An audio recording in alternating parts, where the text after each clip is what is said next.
The Bolds are back. Yes. This time they're on holiday. This is the Bolds' holiday adventure. So, you know, they're a family of hyenas living in disguise. In Teddington. In Teddington, where I grew up. What happens is Bobby hurts his leg, but he can't go to a hospital to have an X-ray because he's a hyena and it would show up. Yeah. So... It would show up. He has to go just a bit to see a vet. Yeah. In order to go and see a vet, he has to pretend he's a dog. So he's a hyena pretending to be a human being, pretending to be a dog. They go on holiday to Cornwall and he spends 2 weeks on his hands and knees pretending to be a dog, and then he gets dog-napped by a woman called... I don't want to give the whole plot away, 'cause I sense you might be glazing over slightly.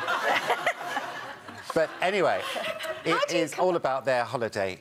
You've said that you obviously you write adult fiction as Very well. much. Well, you write a lot generally, but you said you find writing children's books quite easily. But that sounds quite complicated. How do you break your stories down, or do they just come to you? Well, they do. I used to make up a lot of stories when I was a child, and I used to sort of daydream and look at people and make up long, complicated adventures for them. And so this is just the same. Yeah. And when I'm writing for children, it's, for a start, very liberating not to do the usual filth. But good. I can just regress and I become a child, and I really like them. And writing for adults is a whole different thing, but it takes it out of you. Yeah. And it's blood and sweat, whereas children, it's just So apart from adult books and children's books, don't you get messages from dead people? Do I? Apparently. No. Tell us. I know you've misread an interview. Go on, no, explain it. No, I think what you're referring to is when, before I go on stage, they were saying, "What, do I have any rituals?" And I talked to dead people. I thought everyone did this. Are these people that you've known in the past? Yes, or... of course, not just random. not Henry VIII or anything.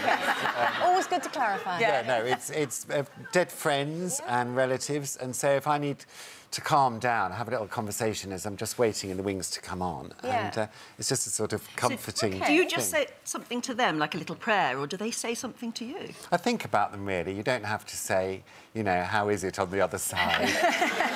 Knock twice if you can hear me. No, it's just a sort of a remembrance of them. And Yeah, but if you're saying sort of, help me, Uncle Fred, or whoever it is, that do you feel you get anything back? Yes, no, I feel them saying that they're there. Really? Lovely. Seriously? Yes, well, that's what I imagine, That's yes. rather lovely. Yeah.